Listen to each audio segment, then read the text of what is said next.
Get your rub on with Addicted to the Q.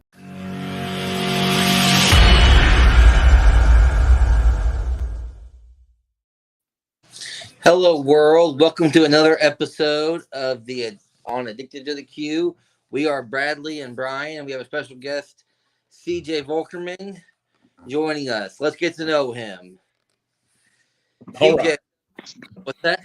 I said, all right, let's get to know me. Let's do this. CJ, tell us about yourself and how you first got started in cooking. Well, I've been cooking my whole life. About my teenage years. When I was younger, my parents split. And it was me and mom, and mom taught me how to cook. And from that point on, I've just had a love of cooking. And then getting into this, YouTube barbecue, air fry, whatever, all that stuff. It all started from our oldest son. When he was in high school, he was in film classes, and I said, "Why don't you shoot me cooking?" And you have some portfolios for colleges, and it just kind of took off from there. Started digging it. He was like any other teenager, and got shiny object, and stopped wanting to help me do it. So I just learned how to do everything from lighting, filming, editing, all that crap. And 6 years later, he's got a BA in film and television from college, and I'm a full-time YouTuber. So you just never know what the hell is going to happen in life, but that's how I got here, man. So we have a question from a viewer. I'm just going to tough on from Daddy Dutch Barbecue. Question for the guest: has his trash cleared up from Vegas yet? Well, considering he's the one that gave it to me, he knows how long it's going to take. So, I was telling Brad before the show, I was telling you we had that show together. It was called The Hot Seat. Daddy Dutch Barbecue was my co-host, so he was my Brian to you. So, so you're going to see a lot of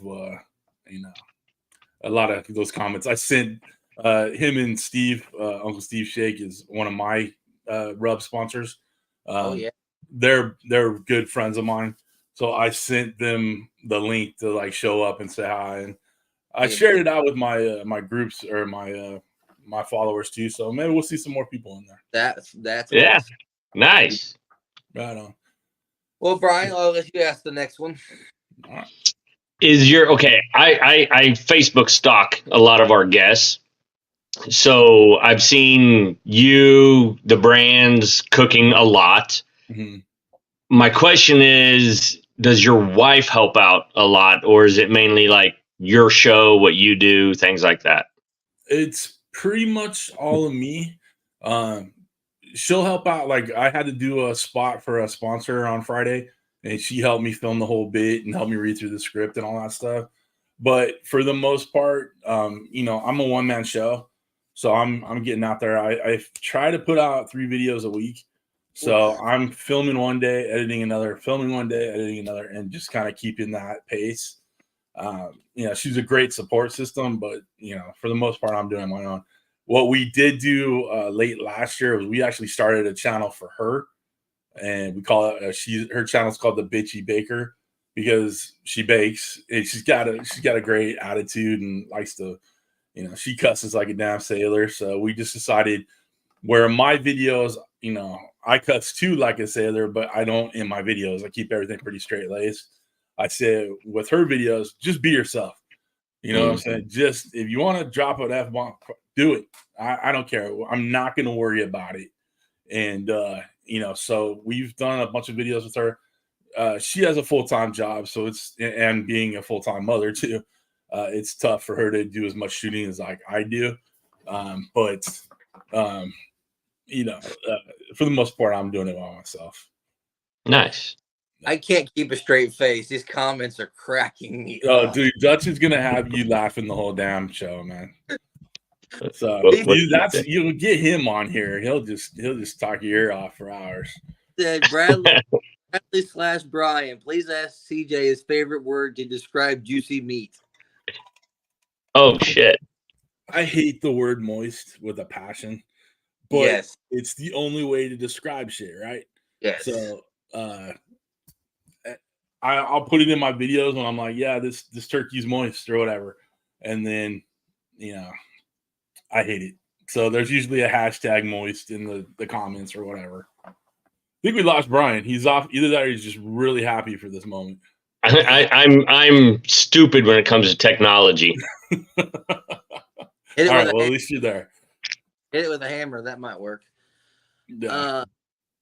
Hashtag moist. There you go. So, do you have any brothers and sisters? And if so, do they make you do all the cooking at family functions? Yeah, I do. I have an older brother. My wife's brother is like a brother to me too. He's one of my good friends. So, yeah, for the most part, I do all the cooking though. And it's because I want to though. Like, dude, I'm if I'm not on the grill or I'm not in the kitchen doing something, if we have people over, like I love feeding people and making people happy and all that stuff. And I make too much, and it just is what it is. So it's not that I'm necessarily expected to do all the cooking. I am just willing to do all the cooking, and I'm not willing to give up my kitchen. So it's just, or my grills. Like, I don't want anybody touching my grills either. So it's just one of those things. Like, I just take it over. Like this Thanksgiving coming up. So if you're like me, Thanksgiving's your Super Bowl, right? Like, this is what I prepare for in life. That's why I'm so fat, right? This is why I'm gonna get here. And I have decided to let my wife make 2 side dishes this year, and it's gonna kill me to do it. Like, I'm literally leaving the house. She's gonna prep them Wednesday night. I'm gonna leave the house, go take the kids to dinner or whatever, and just because having someone in my kitchen makes me itchy. So I do that. I cook all the meat. I don't do sides. Like, if I was up to us, we would just have chicken or just have ribs. We wouldn't have any sides. Yeah, You don't have a head of lettuce in your house, Brad.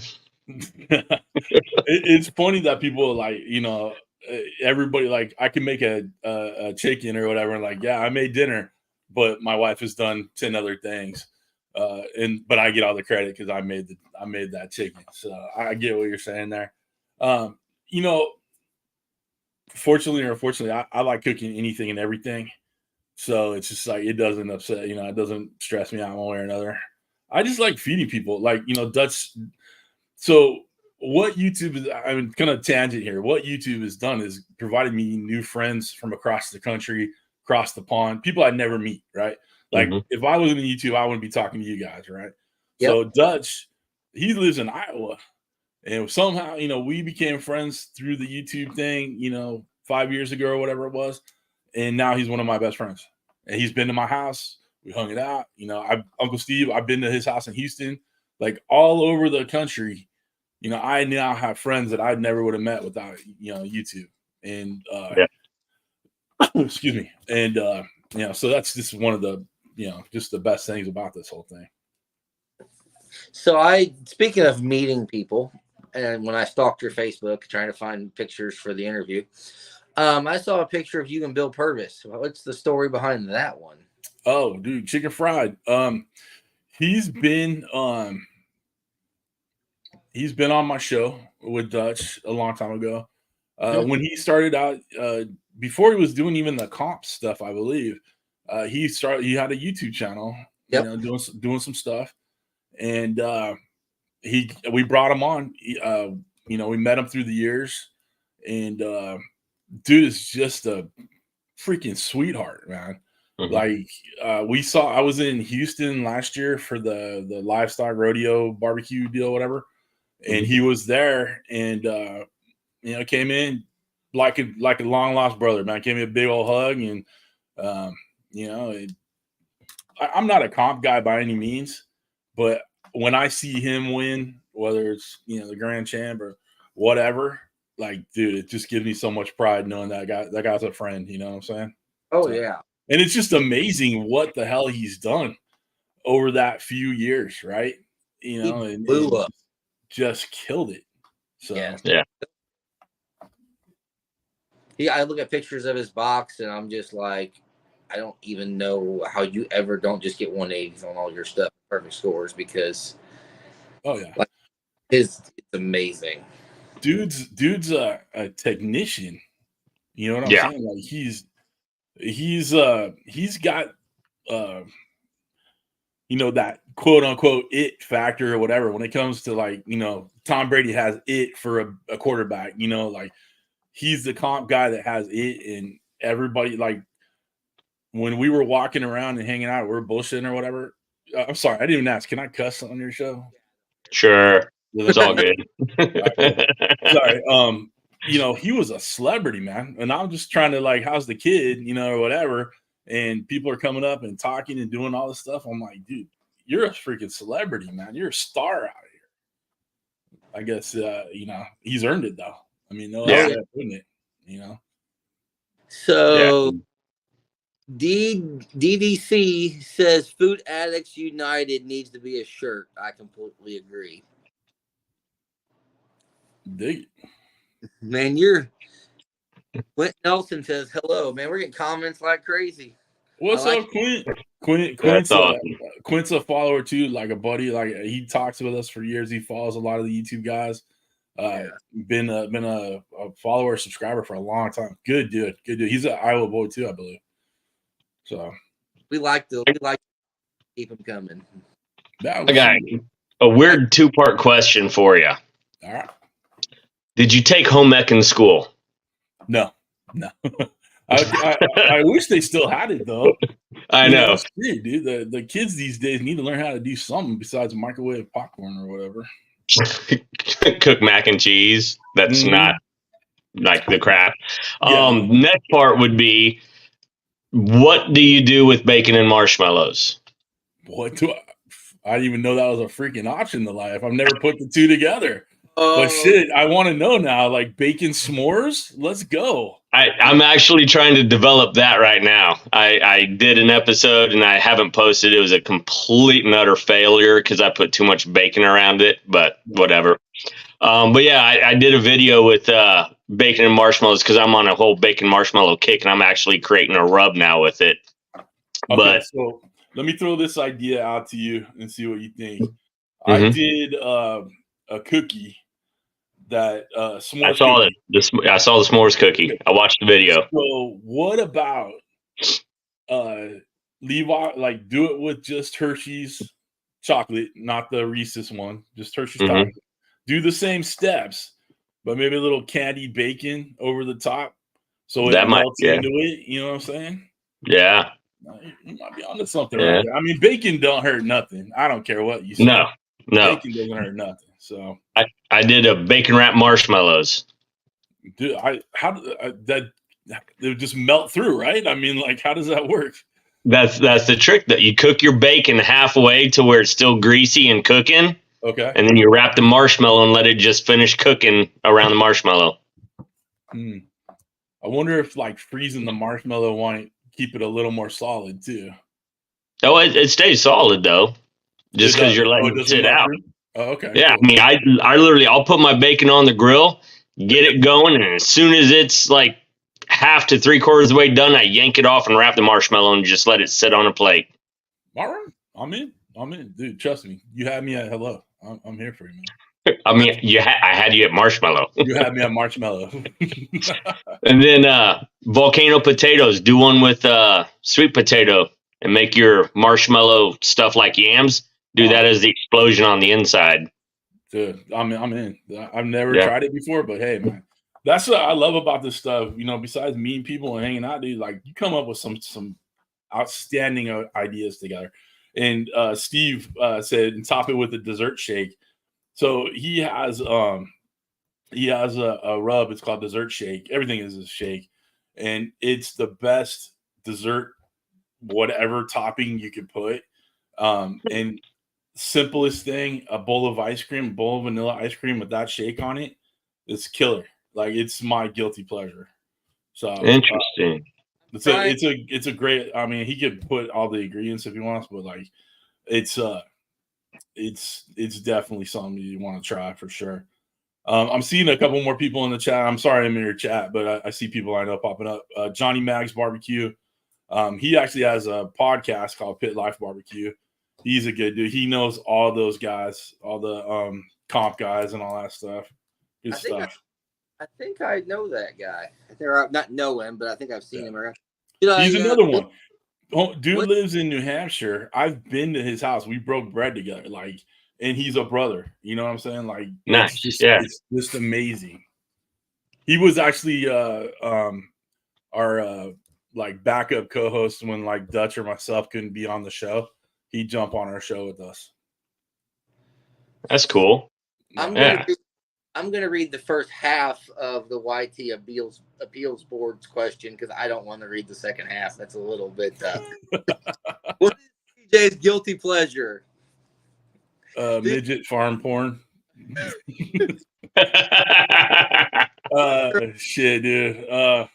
Dude, Straight face.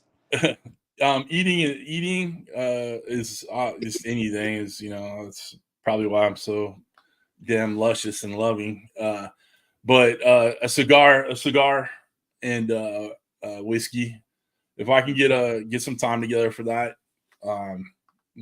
So you see the stay out of the chat pin flip hashtag. So I was the host of the show and Dutch was the co-host reading the chat and getting the questions together. And if I happen to look that way, he'd flip a pin in front of him. And that was like, get the fuck out of there. That was his way of saying, stay out of the chat. He didn't have to say nothing. He just flip a pin like, God damn it, get out of there again. So anyway.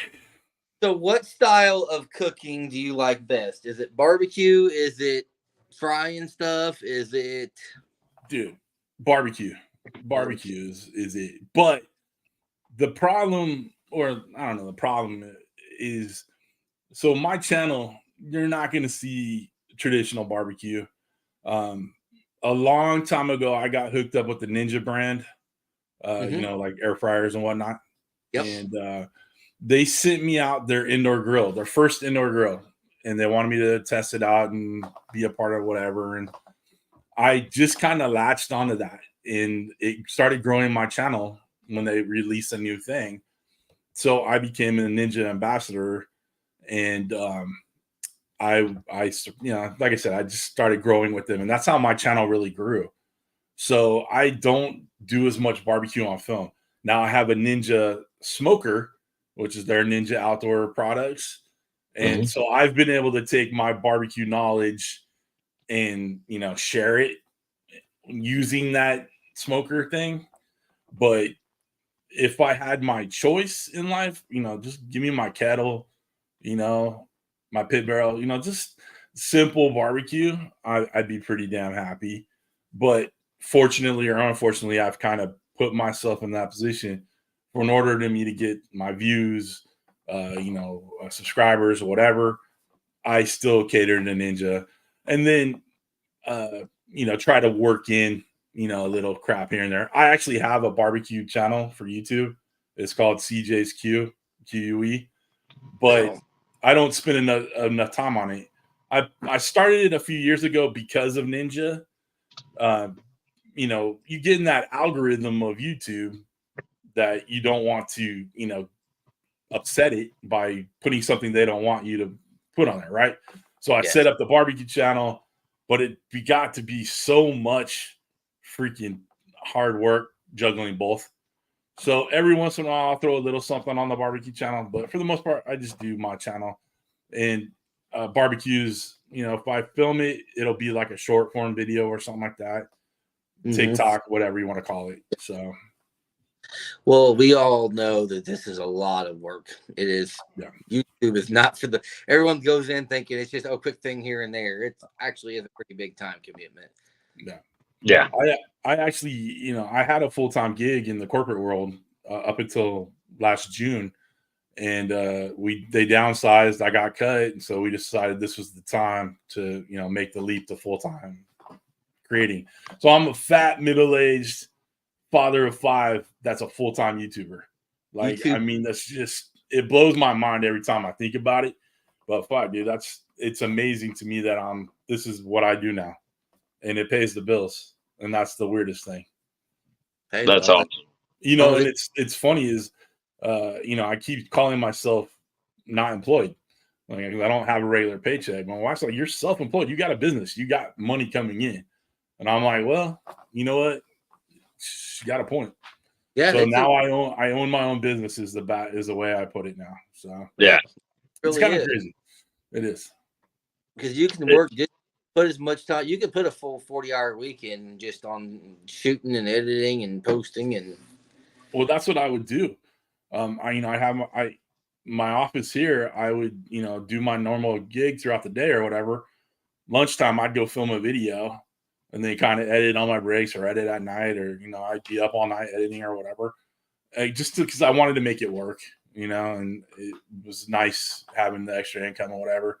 So it's it is a full-time gig. When I was doing both, I would tell the people I had 2 jobs. So a couple questions while I'm getting down there. We had barbecue live, or no, we had CJ used to work, and then we had not fat, barbecue medium or fluffy. Fluffy's the word I use. I like it. And then Jesse said, CJ, I saw your channel. You're the reason I bought the Ninja wood smoker. Yes, I have a question about. You're talking about the indoor smoker. How did that work? Oh, no, it's not an indoor smoker. They had an indoor grill that was like a smokeless grill. I don't know if you see the word smokeless grill. It really was. I didn't have issues with smoke or anything like that.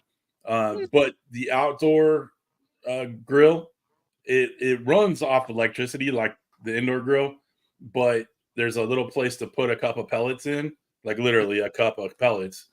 And that provides the smoke flavor.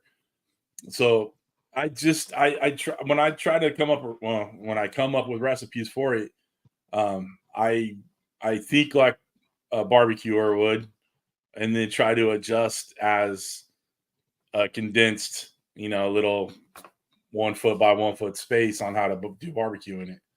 And it's been successful. I've actually written 3 cookbooks for it, like e-cookbooks for it. And people love it because it serves a purpose. Like traditional barbecue guys that like offsets or barrels or whatever, they look at it and it's worse than an easy bake oven to them. So like people that give, pellet grills or pellet cookers a lot of shit, this is even worse, right? Because it's literally an air fryer that you can pump some fucking pellets in.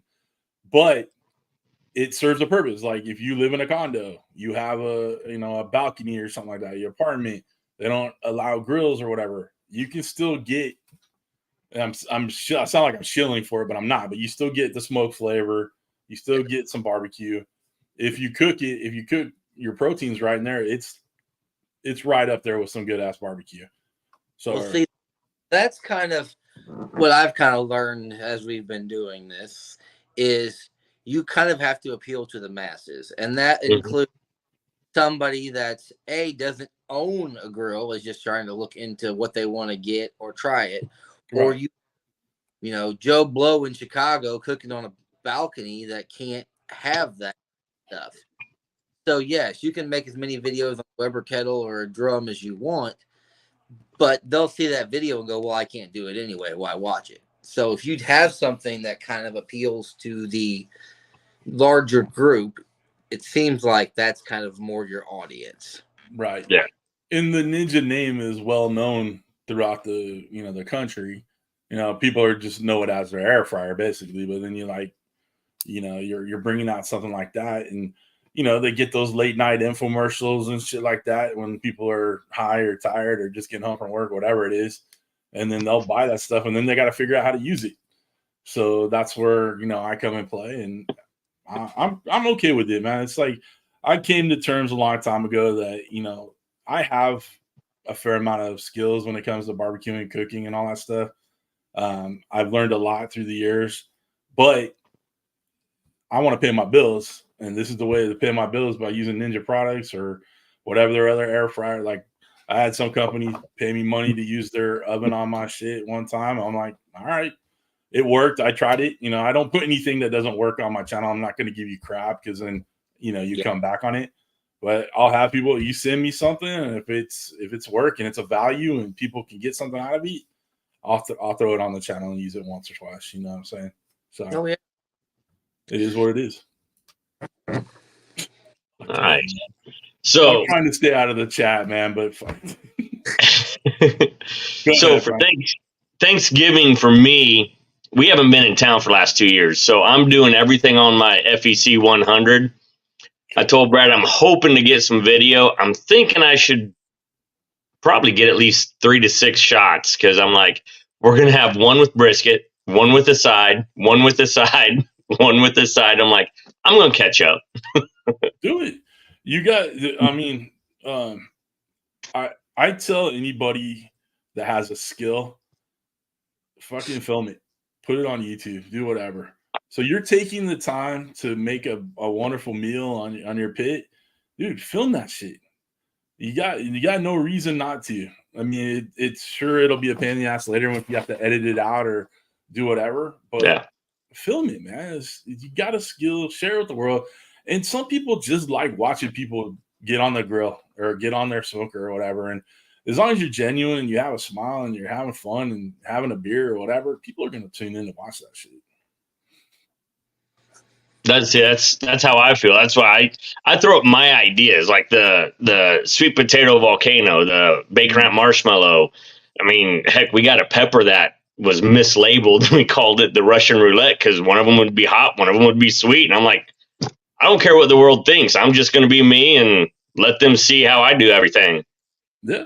And you never know what'll freaking hit either. You know, on YouTube, on TikTok, Instagram, whatever. I did a video like 3 or 4 years ago, a little short video, like 40 seconds, whatever, about making a 1 pound smash burger. And because I saw it on First We Feast on YouTube or whatever. And I put it on TikTok, and then I just downloaded it and put it on my YouTube. The YouTube thing took off. It had over 3 million views. Wow. And just for me being stupid, like I was fucking around. I don't eat 1 pound smash burger. No one eats a 1 pound smash burger. That's right? a big. But yeah, it was just like I'm having fun, see what's up, and it got that many views. And people are dicks out there, though, man. I got so much hate comments on that shit. But otherwise, then there were some good comments, you know, like having fun, like this guy's out of control, or whatever, right? So I got a shit ton of subscribers from it, and it was a good time. But yeah, again, you never know what's gonna hit, what's gonna tickle somebody's ass and get in the algorithm and get going. Yeah, I did one of tri-tip cooked like brisket instead of a steak because that's been the thing. Oh, I got so many comments on it. Oh, dude, I did a tri-tip like a brisket one time, and I hated it. I'm a California boy. I think my tri-tip should be medium rare and leave it the fuck alone. But I did it too, and I didn't like it. Maybe I didn't do it well enough. I hate it. I like a tri-tip like a steak. I'd rather eat a ribeye if I'm gonna eat a steak. Yeah, I agree. Yep. CJ, you outside on the patio? No, man, I'm in the office. He maybe is alluding to how cool my backyard is, and maybe that's it. But nah, man, I'm in the office. Or he's outside on your patio. You never know, man. That guy's a little creepy. I could open the blinds right here. You just see 2 eyes. What the hell? Yeah, the bar is like right here. All right, so favorite all-time protein. The dino ribs, the short ribs. Like nice. If I can get my hands on those, that's my favorite. And either that or like I'll either smoking them or braising them in the inside. Like that part of the freaking animal is just my favorite. So whatever way you want to cook it, I mean. But besides that, man, you know, nice rack of baby backs. And I get hate because I like baby racks, and you might like St. Louis cut or you might like spare ribs. Dude, for me, I just love baby backs, and that's mostly what I'll cook when I get a chance. That's me, baby backs. I got a freezer full. Yeah, I did. Same with me, man. I got like 15, 16 racks in there. I freaking love them. I always cook St. Louis style spares because I do comp practice. Oh, right. But I made baby back video I just posted that was, you know, the basic, you know, for the beginner style for baby backs. And I took one bite of them and I was like, I forgot how good these are. I'm like, why do I make St. Louis style? I'd much rather have baby backs. Yeah. So and I'm not doing any kind of comp prep or cook anything like that. And I have enough goddamn rib videos on my channel. So if I'm making ribs nowadays, it's for me. And someone taught me this or showed me a while back, but I have a little Santa Maria setup, that sits on the Weber kettle. And I did the ribs on the Santa Maria style. And what the fuck? Sorry, I read the comment again. Yeah. So I did it Santa Maria style with just salt, pepper, garlic, and then squeezed lime over the top, a little bit of cumin too. The lime over the top, it was just the most basic plain Jane, but they were perfect. I wish I can't duplicate it. It was like the best ribs I ever made. Wow. Daddy Dutch barbecue is very wrong in this point. So. Yes. Yeah. Feel free to ban anybody you want or put them on suspense. Do whatever you want. No, I like this. It's cracking me up. I would have to agree or disagree with him because I don't remember if it was that. No, it was Texas Roadhouse. My daughter gets the ribs, and they are the worst ribs I think I've ever seen in my life. I'm like, how do you eat these? I agree with you on that. We got one here. I don't know, 5-6 months back, and we went out there, and I got the ribs just because nothing else really sounded good, and I'm like, oh, these are for the masses, aren't they? They were not good at all. They were mushy and freaking oversauced. Johnny Mag's barbecue. There's nothing wrong with beans and chili. Just saying. Oh, dude, beans do not belong in chili. I'll take that to the grave, and I know that's such a huge fight. Thing that didn't put beans in chili. Don't put dude. I don't like beans. I don't like beans that much to really care, but like it's tomato soup if you don't have beans in it. Dude, that's dude, you don't understand how many things like this when we've been on just bullshit and whatever, it comes up and then it just becomes a knockdown 3-hour fight of, turns out talking shit about their moms at the end. Well, your mom puts beans in her chili or some shit. So that's a good question. I've not tried shotgun shells. It's on my list to try. Have you tried them, bro? You tried them? Yep. Yeah, I made them. I haven't made them. I have the shells in my pantry over there, and I've thought about it. I got all the fixings for it. I just haven't done it. So they're good. Yeah, they're good. I want to do one for a video one of these days coming up. Might happen after Thanksgiving. Yeah, hard to cook in the hotel room in Knoxville, but I got a video I got to edit still for this week. I smoked deer loin when I did my ribs last week, so that was good. That's cool. So how did you question? Oh, it's your time? My question. Okay, fine. Just if you had to cook tofu, would you do it in a skillet, air fryer, or grill? I did it in the wood fire grill. I did tofu burnt ends. Wow. So he has done tofu. I have. Man, there's not many of us out there that do it. My wife's a vegetarian, so I learned how to cook it every which way. Yeah, I did it. It wasn't horrible, but I would never do it again. But I get a lot of comments on that video, and I think I did it like a year and a half ago or something like that. And I didn't do it as a joke, but it was kind of one of those. Let's see how this turns out, right? And I get so many comments from people that are vegetarians or vegan or whatever, and I don't know that it was straight vegan recipe, but vegetarian, whatever. And they thank me for it because there is a need for vegetarian barbecue out there, or a want, So I did it. I got the t-shirt. I'll call it a day on that. I don't know that I'll be doing it anymore.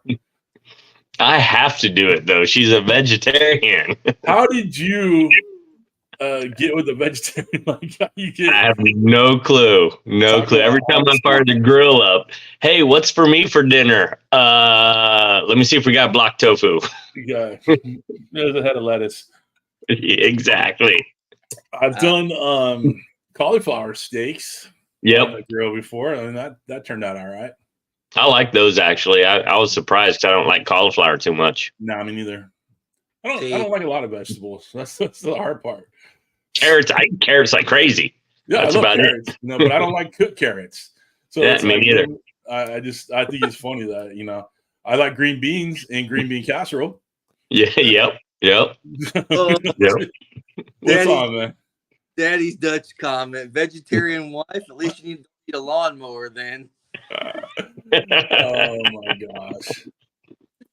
Oh, so what made you start the YouTube? How long have you had yours? Well, I've had about 6 years, and like I said earlier, I set it up with my son. He was learning how to edit and film in all the stuff that you would do for being in film and television. Yep. So, but literally that lasted 3 or 4 videos, really. And then, he was a teenager. He was in high school. So, they have short attention spans and he's a good kid. I'm not, bagging, but he either couldn't or didn't want to keep up with it. And at that time, it helped me to have kind of a creative outlet, a little something to take my mind off of, bullshit of life or whatever. So that's why I kind of picked it up. I dug it. And then we started making a little bit of cash at it too. So that was helpful, and that kind of drove me to be a little, work a little harder. And then we got the talk show, and that was fun too. And I love meeting people. Like, I don't know you guys, but I'd sit here and bullshit with you all night. Like I like doing it. Right. So that was fun. And it's opened up opportunities for me to, like I said, travel and meet people. And, we did the Houston rodeo last year. That was fun. Like, it's stuff I never would have been able to do before. I don't do any catering per se, but, I've cooked for plenty of people for their things, for their shindigs. My brother's a firefighter. So anytime I'm doing like briskets and shit out back, I pack up a big tray for him to take to the firehouse. He has to work on Thanksgiving. I'm going to cook way too much food. So I already know I'm putting a big old tray together of Thanksgiving stuff for the firehouse. So it's really opened up quite a bit for me. And it's, it is a job, it is work, but it's fun, and the best part of it, I think, is, meeting people and hearing about experiences like your experience of whatever across the country. It's amazing. So anyway.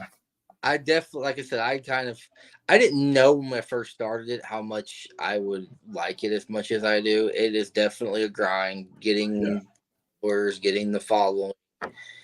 Yeah.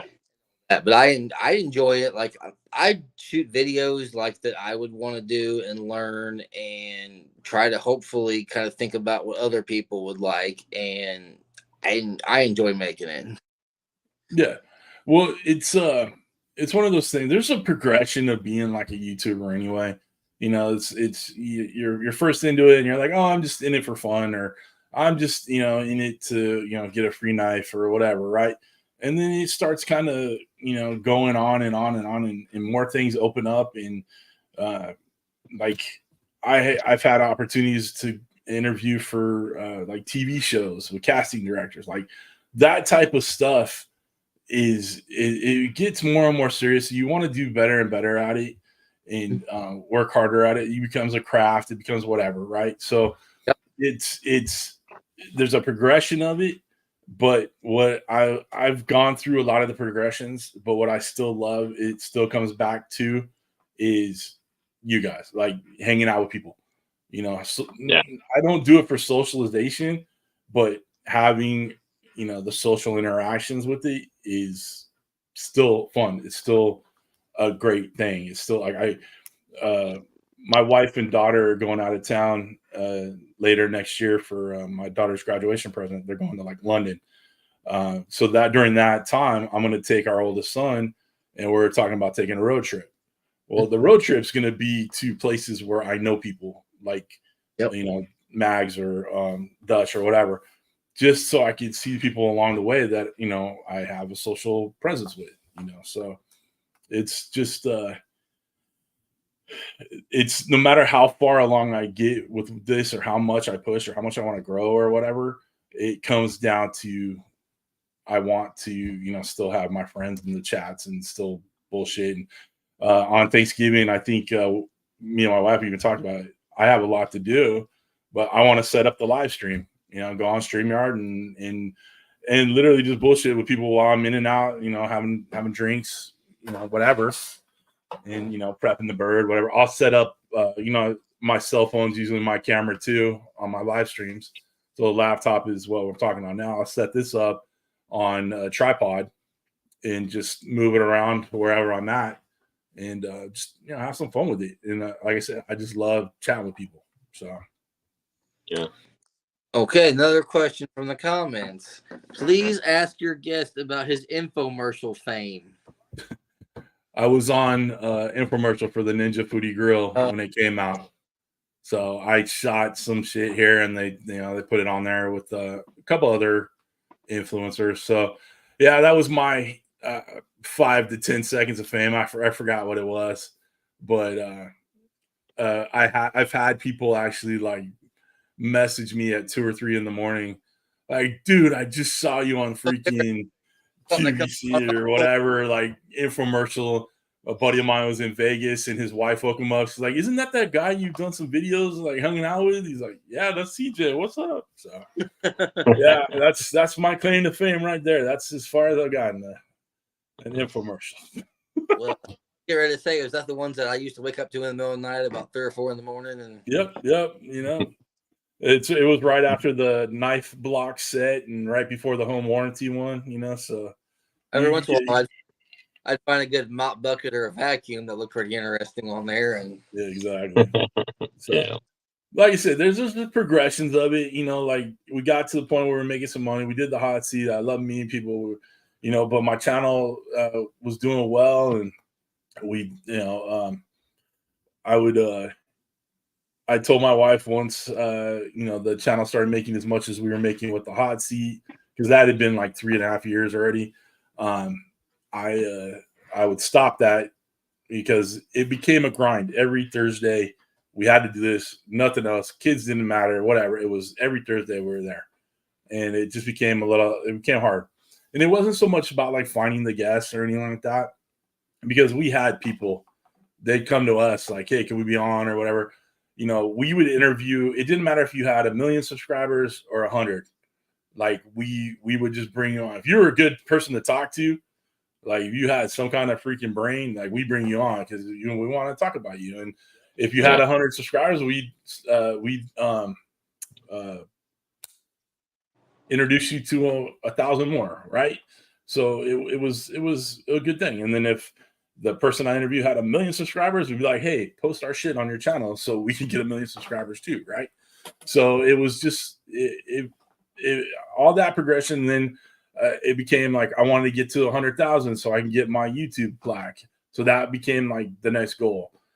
To me, that is kind of the final goal that I've set as a YouTuber throughout the way. I don't ever think I'll get to 1 million, so the next plaque isn't going to be a big deal for me. So now it's just I'm treating it like a business, and that's it, So yeah. Seems like to me, gaming is by far the biggest, most popular niche, I think.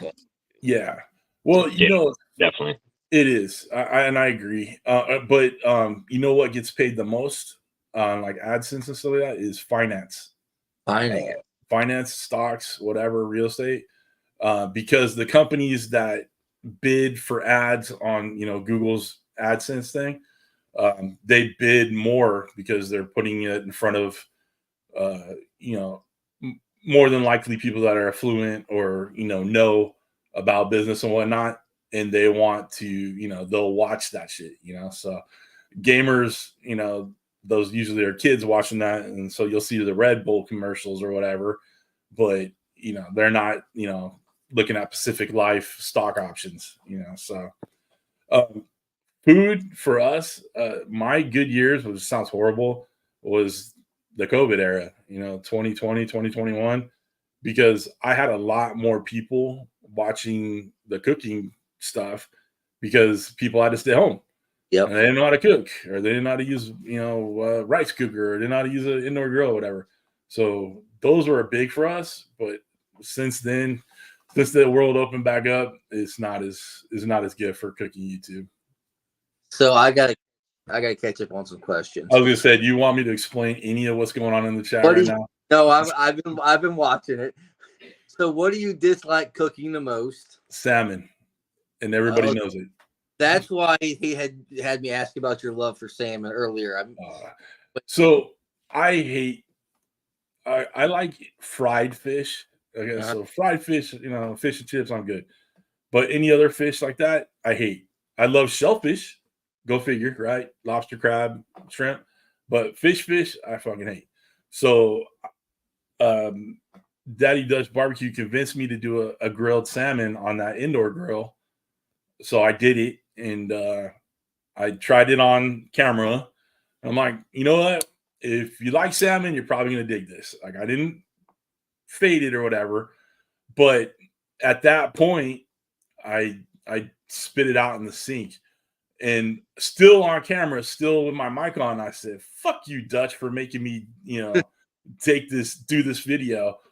Obviously, I cut that out for the video, but I sent it to Dutch, and I'm sure he still has it somewhere. I'm like, dude, I just can't stand the and I did it on the wood fire grill too, thinking like some smoke and some grill, like some char would make it better. Dude, I can't get behind it. I don't like it. It's that's hilarious.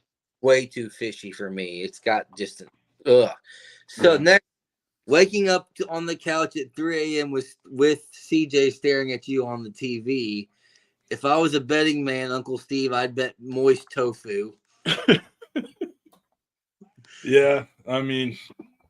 And then they're talking about your podcast. He said 3.5 years of good times, but some Friday mornings were real rough. My liver still hurts. Yeah, I'm telling you, like, it all started from one chick that we interviewed. She was nervous to be on the show, right? And we'd have our cups, we'd drink a little bit, throw a thing, pour a little bit, whatever. Never got drunk, just bullshitting. She said, hey, do you mind if we take a shot before we get going? I'm a little nervous about being on here or whatever. And, of course we said yes. And the guy who actually used to run the show that we took it over for him, he put a super chat in for like $10, right? And he said, take another one, fuckers. And then someone after that typed in hashtag super shot instead of super chat. And then, it became a thing. People kept buying them or whatever, put in $10, $15, whatever. It got to the point where I'd have Dutch set the price before the show. Or, like not before, like during, like as we get started, like what's the price today, Dutch, right? And it'd be, if it was freaking 4th of July, he'd say $17.76, right? And I shit you not, people would spend hundreds of dollars to get us drunk. And it was insane. Like and we never got out of control. Like Dutch and I can handle our liquor. It's fine.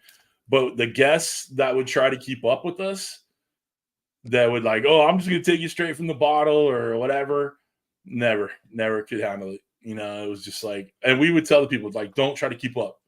It's not worth it. It's not worth it. Don't keep up. And then after the show, like we did in the show at, an hour and a half, whatever. And then I would put the StreamYard link that like we're on. I would put that out to a chat of people. I'm like, hey, if you guys want to come hang out in the after show, come on in. And we'd let people in. And it just wouldn't be live. And we actually had one of the guys we interviewed, one of Johnny Mac's buddies from the podcast. He got so drunk that he literally passed out on camera. And it was like, and someone, so there you go. Someone said, down goes Frazier. Down goes Frazier, right? Because, it was funny, but like people would try to keep up, and it was just, don't try to keep up. It was bad.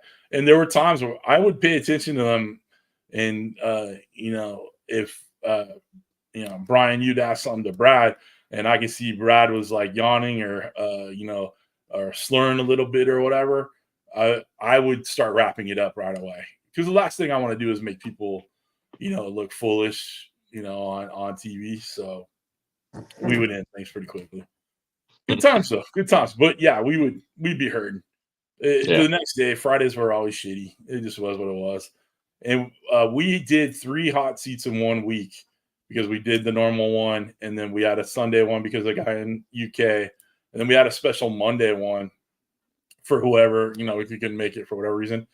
And that Monday one went for like 3.5 hours, because there was 3 or 4 other YouTubers that were all together.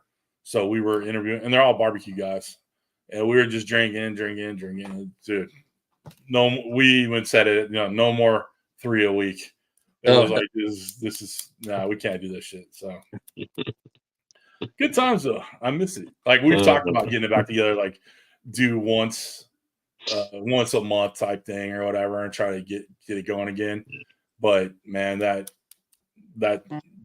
grind of it every week, it became too much for sure. Yeah. Well, here's a question for you. With the holidays coming up, what is the one thing on your wish list for Christmas? Oh, not that I need it, but I want that big ass Traeger that everybody was giving out. That all those influencers were getting, the $4,000 one or whatever. Yeah. I know exactly which one you're talking about. One, because I wanted, like, I think it'd be cool to have, even though I work with another pellet grill company. But just to have a $4,000 freaking pellet grill, I think that'd be fun. and just the Traeger name would help videos anyway. Anything searchable like that would help. Yeah, Timberline. So anyway. I mean, that's the wish list thing. But dude, if you looked at my backyard right now, I have grills and griddles and all that stuff all packed up out there. I have some on the sides. I have a huge offset. Like, in my backyard is patio and pool. Like, there ain't nothing there. Like, we've talked about, like, people will joke, you just need to fill in the pool so you could, have more room for your smokers. So it's I don't need anything like that, but it'd be cool to have, just for the production value alone, it'd probably be great. Well, it's big. You put a lot of stuff in it. Yeah, for sure. But other than that, man, nothing crazy. Green Mountain Grill, baby. I have to agree. That's if I got a pellet smoker, that would be the one brand I would probably get, was Green Mountain Grill. Like theirs. I like Green Mountain Grills too. I was at Harry Sue's. You guys know who Harry Sue is? Yep. I was at his house a few years back, and we were interviewing for the hot seat, and we did it at his house since he lives in California, and he was cooking on it the whole time. We did some steaks, some ribs, whatever, and I'm like, I need to get one of those, So Quint Nelson said the LSG, the Lone Star Grills, I want their pellet grill too. I think that's a pretty cool little, like, it seems like it's very well made from what I've seen across the YouTubes. You know what I'm saying? We were actually at Lone Star Grills when I went to Texas a while back and met Chris and his wife and all that. It was very cool to be there. No, I've been trying to get Harry Sue on the show just because he's a YouTuber and a competition or a barbecue guy too. But I think he's been busy with social media, so he probably hasn't really answered too much. But he retired from his job a year or two ago, full time, and now he seems like he gets sent all over the world, not even the country anymore, all over the world, just doing like barbecue shows, trainings, whatever. I don't know quite what the way they explain it. And then he still does a class at his house. People come to his house to do to get the barbecue knowledge, and really good dude. He takes over though. He talks fast, and you better keep up. Like, that homeboy just, like, he took over the show. He took over anything we were doing. It was pretty funny. but he goes a mile a minute, and just a sweetheart of a guy too. Yeah. That's like, I think it wasn't this past World, because I didn't go to that one. It was the year before. He was like, on that trip to the World, he spent like 2 or 3 weeks away from his house, like visiting things before and after. And he launched like 3 or 4 different rubs, I think it was. And so he was doing all that stuff. So Harry Sue is like Tuffy now, lots of travel. Yeah. Yep. Yeah. Speaking of rubs, you got a rub, don't you? I do. I have. So I never wanted to take it on by myself, right? Like I didn't want to have the responsibility of it, the financial or whatever.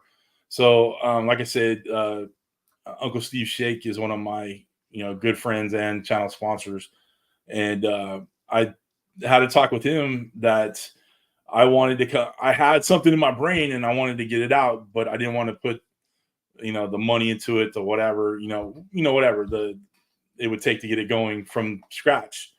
Mm-hmm. So he indulged me, sent me out some stuff, and I bought some stuff off the net and all that, and spices, rubs, whatever, and put it together. And I put together something called the West Coast Shake, which you see, California barbecue is not a thing. I mean, I'll be honest with you, right?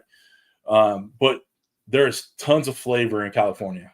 For it sounds a cheesy way of putting it, but there's so much. It's a melting pot. There's tons of people. Obviously, There's a Latin influence out here, and I wanted to come up with something that you don't see too often. Like you got your Cajun rubs, you got your barbecue rubs from Texas, and whatever. But my rub has a citrus component, a cumin, a chili. Latin flavors, West Coast flavors, right?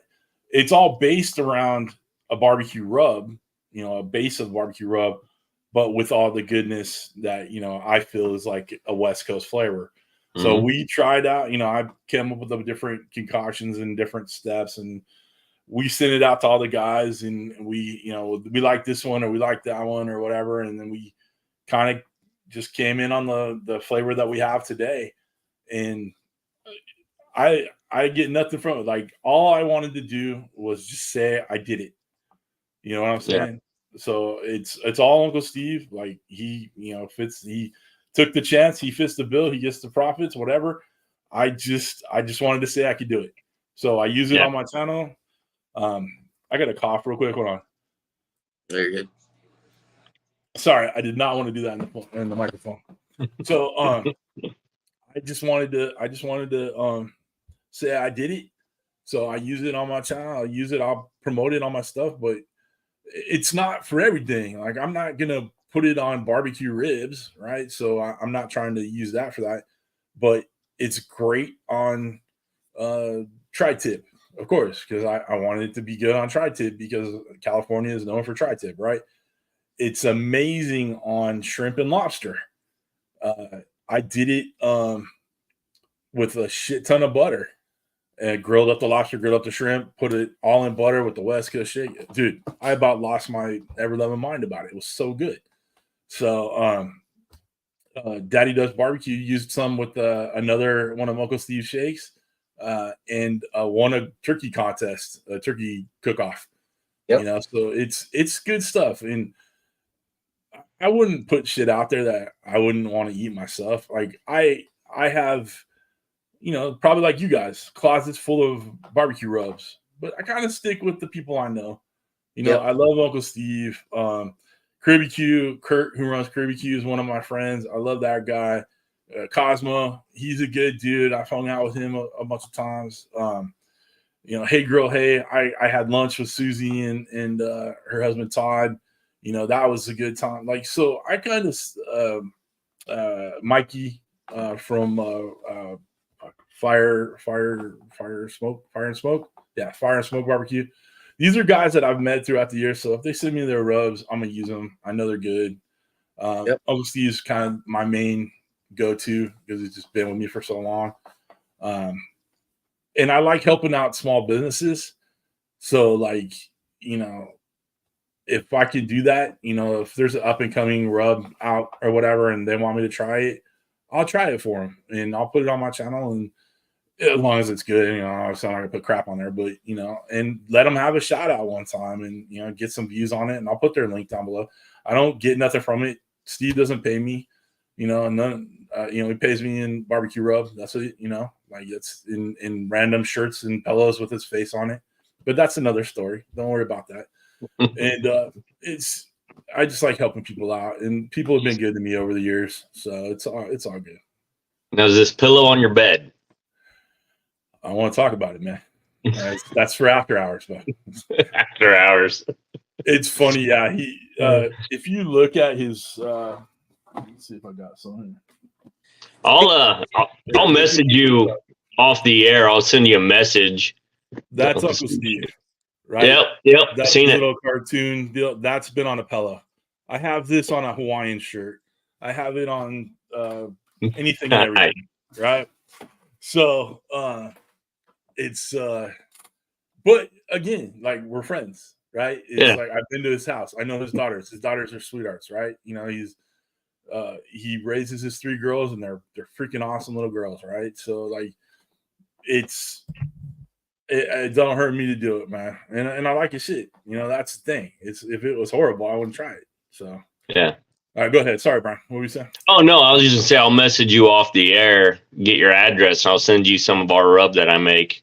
Okay. So, like you say, you have a pantry full. I got a basement and garage full.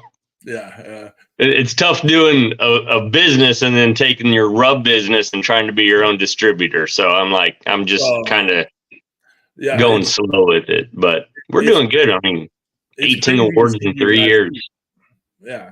You're starting something from the ground up. You're doing your thing, like I said, I wanted to put what was on my head and put it out there, but I didn't want to do that. I didn't want to have a basement full plus my pantry plus the garage. But Uncle Steve has a great setup at his place. It's all perfect, all how it should be. His setup, and I don't want that. I don't need it. I'm not trying to make any money off it. I just wanted to say I can do it. Yep. So that's it. So yeah, send me it up, man. I'll get some air fryer ladies to follow you, man. That's what the funny thing is I get these barbecue rub companies, sending me stuff, like my buddies or whatever. Mm-hmm. And, they're all known within the barbecue world, but the people that use air fryers out there, and I mean, let's face it, predominantly they're women, right?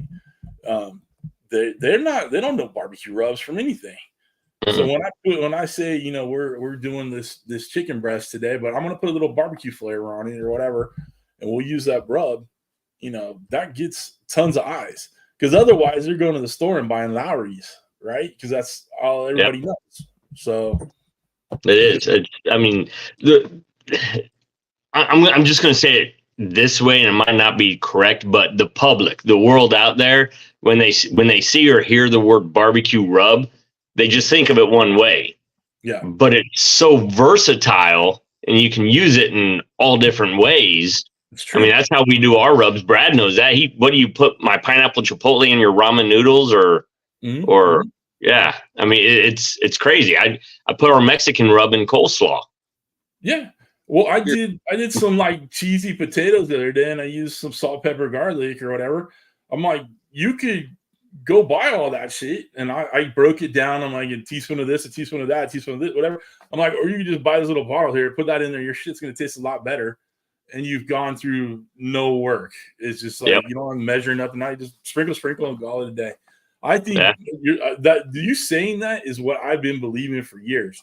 Like, these barbecue rubs have so much more of a purpose, right? And it's not just for barbecue; it's flavor. It's just, it is what it is. I hear you.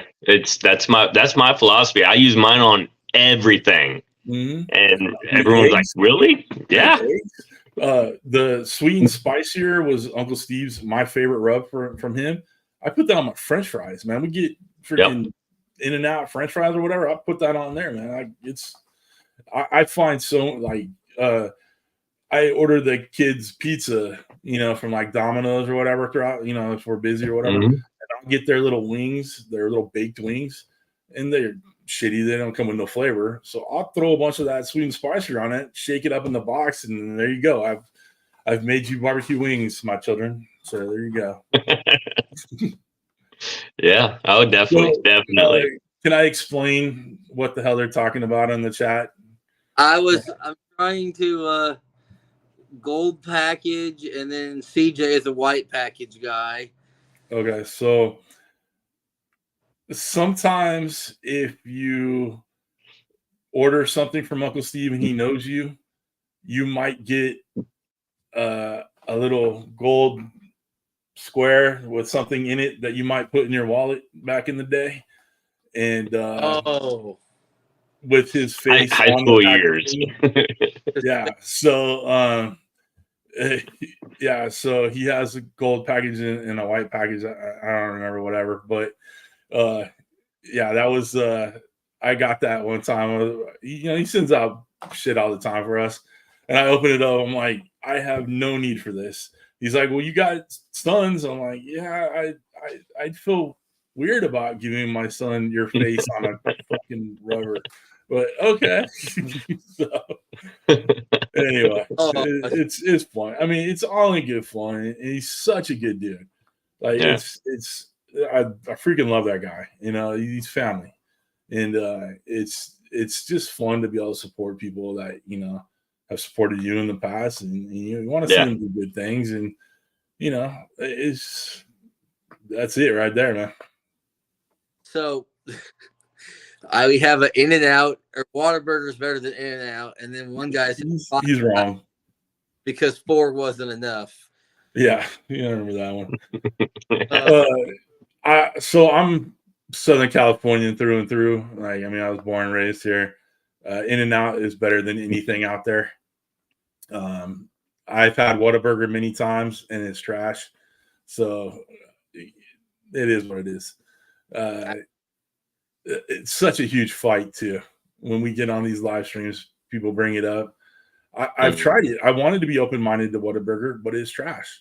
I don't know if you guys have ever had a chance to try it, but it's a big chain in the Texas area, and I think they've kind of branched. They're actually putting one in Vegas, by the way. Oh wow! Right on the strip. So we got 3 or 4 just came in KC area. I was like, well, we had it in Texas. Let's try it here. The best thing me and my kid like about it's the onion rings. Nice. Well, people who hate In-N-Out just don't know any better, but they always blame the French fries. I'm like, the French fries, unless you order them crispy, are kind of soggy, kind of meh.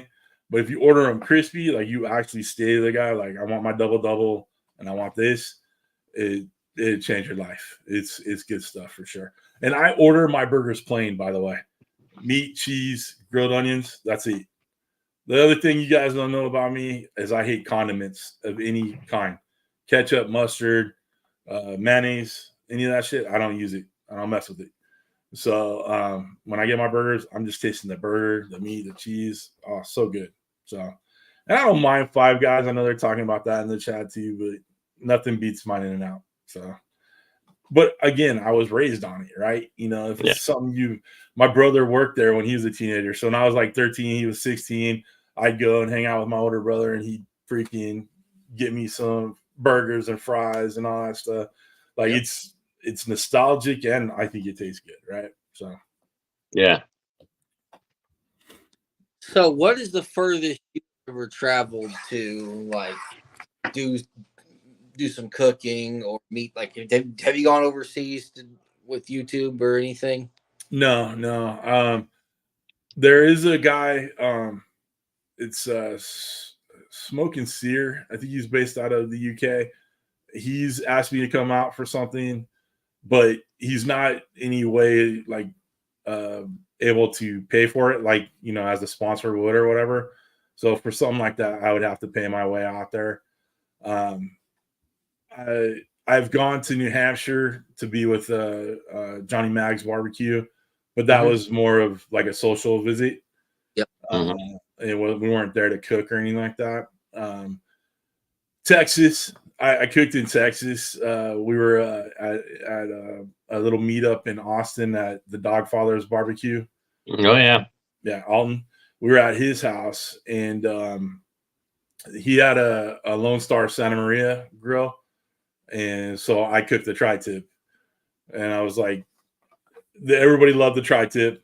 I'm like, thank God, because I didn't want to go out to freaking Texas cooking what a California boy cooks and have it fucked up, right? So that was pretty much it. I don't travel as much because I'm not a comp guy, right? Yep. So if I'm traveling to cook, it's more like I'm going out there to hang out with some buddies and we're gonna burn some meat. You know what I'm saying? So yeah.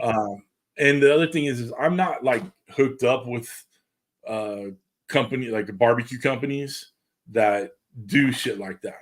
So I work with Pit Boss, but not really not so much of like an ambassador for them. I get their grills and they send me shit, and I like working with the guy there, but I don't really do anything for them.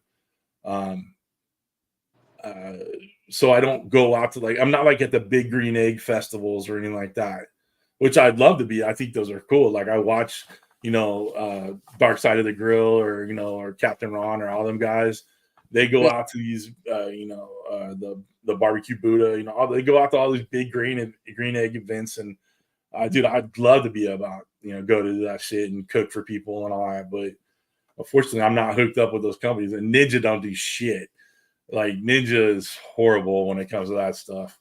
When they released some kind of like soda stream making machine. Mm-hmm. They were at some Bravo, the channel Bravo, some Bravo Con thing in Vegas or whatever. I'm like, that's not me, dude. I ain't gonna go to that shit. And they want the TikToker, 20-some influencers, not middle-aged guys, right? So I just don't have the opportunities that are available like that. No, that makes sense. Tell them to send my wife. She gets all that stuff. I mean, we just bought a new Ninja blender. We make our own almond milk because our kids are lactose, whatever, and we make almond milk. I'm just like, the things that she does with everything with the Ninja brain, it's nuts. I wouldn't have thought of it. Yeah, I know. It's true. We're actually building a studio in our house for me because, I just use the kitchen now. But I want to kind of level it up a little bit. So we have the dining room and living room that no one uses, right? So we sold the dining room set because, like I said, we use it once or twice a year. And we're going to set up a studio in there. So I asked Ninja, I'm like, can you send me an oven and a grill or whatever so I don't have to go back and forth to the kitchen? And she's like, yeah, I'll send you whatever you need. So I just started making a list. So, the indoor grill, the indoor oven, the blender, hot plates, whatever. I'm like, just send it all. So the whole studio will be Ninja shit, basically. You ought to get like a cardboard cutout of a Ninja, so when you walk in, like the entrance of your whole show, you'll walk in and there's just a cardboard cutout of a Ninja. Nice. That's funny. So, Brett, ask CJ about pine number 3. Okay. So we did a YouTube barbecue cook-off competition thing, right? It was sponsored by Yoder. It was a whole thing, right? And the Texas boys that were in it, I was in it, I was a competitor. And the Texas boys would tease me about in California, all we have is pine number 3, not post oak, not, maple, not whatever. So pine number 3 became the California wood. And it's just all about busting balls, which, I did happen to win it, so I have the first place trophy in my hands. So, whatever, they don't like it. What's that? Really, pine number 3 is the wood everybody's going to be using. I know. People need to get on board with that shit, man, because it's a winner. It's a winner. That's right. Home Depot's going to sell out. Home Depot, like, that's the secret. Yeah. So. It's all in fun, Yeah. like I said, California barbecue ain't really a huge thing, and there's tons of people who love barbecue out here. But no one's traveling to California for barbecue, right? Maybe Santa Maria Tri-Tip, but that's it. So there is a huge culture of it, though. I know you guys. It's probably nothing you guys hear about or see, but there is a huge barbecue culture out here. But that barbecue culture either has some kind of Latin influence or it has Texas influence, right? I mean, it's just is what it is. Like there's nothing being invented out here, basically. Yeah. Right. There's stuff that might be improved upon or have some kind of varying degrees of whatever, but it's not, nothing's being invented that I know of. Right. So they need some more bacon and marshmallow in their life. I mean, I'm with you, man. You got to come up with some shit, dude. That's it. Bacon wrap marshmallows. I'm telling you, someone's going to have that on their menu. Dude, you want me to? Dude, I'm going to do a TikTok with it, dude, and we'll blow it up. So we got who was it? Machete Boys, and a barbecue comp guy. He has a little YouTube channel. I go, just check out our channel. There's an episode I did. It's bacon and marshmallow stuff. So he did the volcano potato, made it his way, which is great. And he was just like, "Oh my gosh!" I'm like, "I told you, it's changing everything." Yeah, I'm gonna have to check it. It's on the channel that we're on, right? Yep. Yeah. So you guys both those on this channel? Yeah. We collab on the channel. But do you guys live near each other, or do you guys just? We're about 2 hours apart. Okay, so you guys have opportunities to cook together, like in the same spot, right? Yeah. Yeah, like we got March, the American Royal Backyard Series is coming up, so we'll do that, and then we just did the KCBS Invitational, World Invitational, which Brad got 4th with his son in turkey cook. Oh, very cool. Yeah, it was really good job. And you guys are both comp cooks? Yep. Yeah. That's cool. I cook more than what I do, but family and life gets in the way. Damn kids. Yeah. We got 5 of them, dude. They're nothing but a pain in the ass. So. And then it between that and my trying to get off on Friday from work is challenging for comps because you have to be set up. Oh, Daddy Dutch said David Ellis is awesome. Yes, he is. Yep, Machete Boy. I don't know. I caught some of that. I tried to watch a couple of the live streams before we went, before I jumped on here. So I caught a little bit about them too. Well, that's cool, man. Go ahead. They got screwed at the Royal. They got announced grand champion, and then midweek they actually had to announce a different team that won it. Oh yeah, I heard a little about that. Yeah, let's go way back. Now, you coming up as a kid, is that when you started liking the cooking, or when you were older? And when you really started getting into cooking, did you travel to refine your palate and learn different styles, or is it just something you picked up along the way? It's honestly, it's something I picked up along the way. So, I told you, it was me and my mom. She worked all the time. I had to learn how to do shit on my own, right? And so she taught me the basics, right? Like there isn't one thing I could tell you. My mom passed like 12 years ago or whatever. So there's nothing that she cooked that makes me like remember back, like, oh, my mom made this wonderful dish, right? But she taught me the basics. Like you gotta learn how to feed yourself, right? She didn't want me living on boxed mac and cheese, right? So she would teach me how to do the little things, and I just kind of kept with that until I moved out when I was 18. I moved in with a buddy, we like roommates, whatever, and we started. That's when Food Network became a thing, right? Emeril Lagasse, all them guys, right? And we would watch that shit like most people would watch sports, right? And I'm a football guy, and I love watching the football, but we would watch the Food Network, and then we would make the shit we see. Right? Yep. And we'd have friends over, or like, I'd tell my dad to come over or whatever. He'd have his parents over, and we would make them food, and they would love how we would cook, right? And I don't know that they really thought that our food was so good. They were just like proud that we did it. And we were teenagers, right? We were 18, 19, you know, and they were just proud of it. So, and then it became, you know, I kind of got away from that. I was more involved in like my career and stuff like that. So any cooking was just, you know, your normal cooking, you know, whatever. Nothing. I wasn't trying to learn. I wasn't trying to grow or anything like that. But as I kind of got a little older, I'm like, I like braised short ribs, so I want to learn how to freaking do it. You know, I'd try something at a restaurant. I'm like, well, I want to learn how to do that. So I would learn how to do it. I'd buy cookbooks or whatever. The Food Network's always on, and it's so weird to say, but I've been watching it forever. You know, and it just would learn stuff along the way. And the one thing I always say is I'm not afraid to fail. Right? Pizza is a phone call away. So if you're making something and it doesn't work out, it didn't work out, right? You buy some pizza. And no one's going to starve around here, right? And it's for me, it's a stress relief, you know, of the bullshit of your life, or the corporate day, or, you know, or kids are stressing you out or whatever. You know, cooking is my quiet time, and I can just do my thing. And I love watching people eat what I make for them. So there was no culinary training. There was no huge influence other than watching the Food Network. When I started the YouTube channel, it was all about basic foods, like quick, easy, you know, stick to your gut type shit.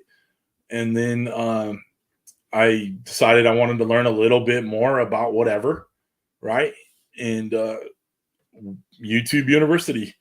Yep. I watched tons of YouTube videos on how to do things. So if I wanted to make, you know, a quiche, for lack of a better thought that come in my head, if I can watch YouTube to do it, right? And just anybody who can read can cook, right? You can read directions. For the most part, you cook.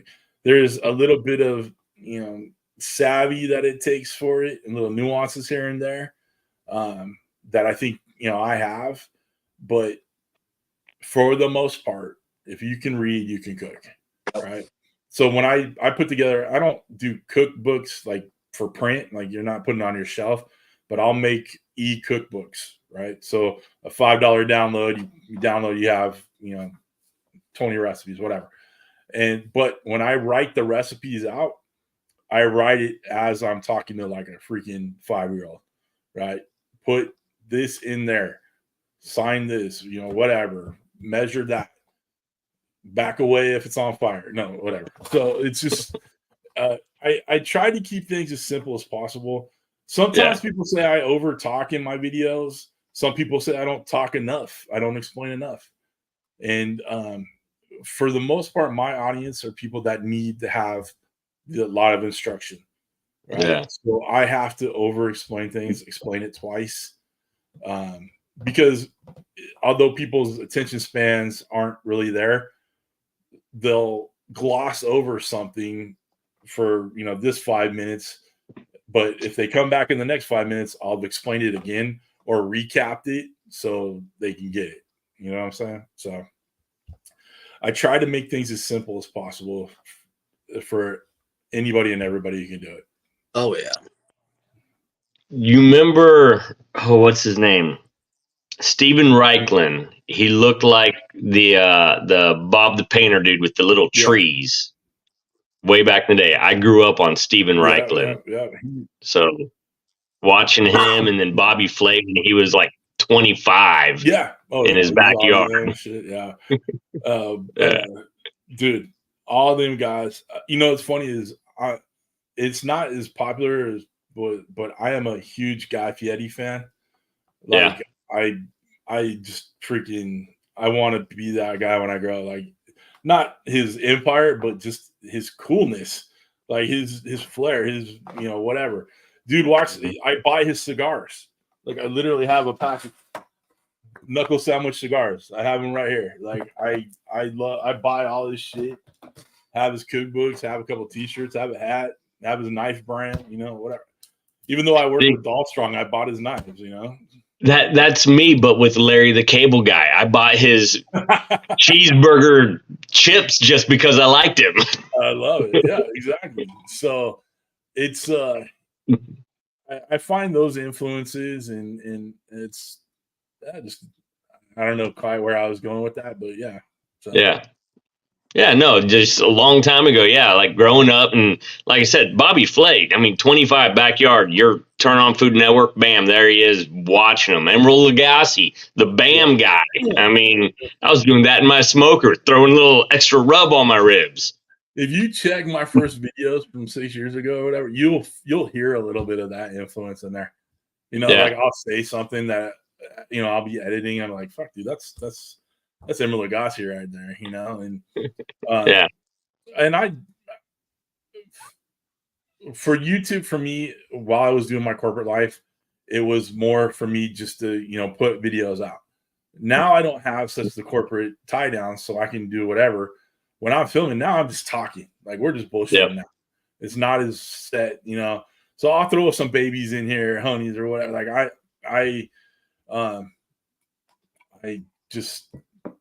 I'm trying to have more fun with it, because a lot of people they want the instruction, they want to learn how to make but a lot of people are just looking for entertainment because YouTube's entertainment.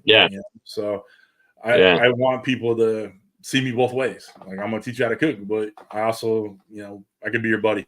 We're gonna drink beers together. We're gonna have fun. Me and you're gonna get through this together. So that's what I was telling Brad. I was like, we just got no script. We just be us. What was it? A hot dog or a hamburger? Your son dropped. Can't remember. I think it was a hamburger. Yeah, and he was like, "Oh, that's for the dog." I'm like, "That's what we want to see. That's what everyone wants to see. Yeah. We make mistakes." Dude, that's why I like filming my wife on the Bitchy Baker, because she's just herself, right? Yeah.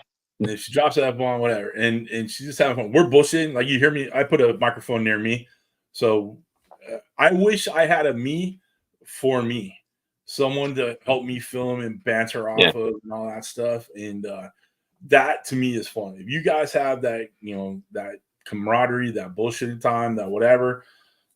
What used to call it grab assing back in the day, like just having fun with it, dude, you can't go wrong. You can't go wrong at all.